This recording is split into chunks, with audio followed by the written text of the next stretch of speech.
Now, this is our latest waterproof lighting kit. I'll show you how it works under the water.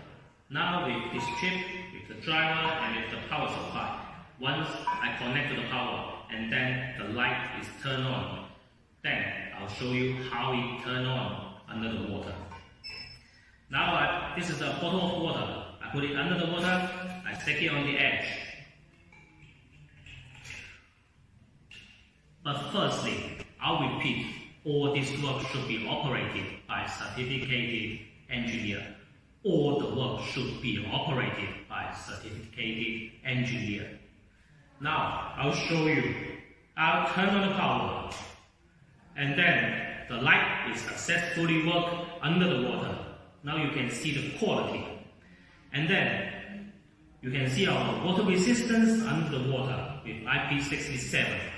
And you can pay enough confidence on our products.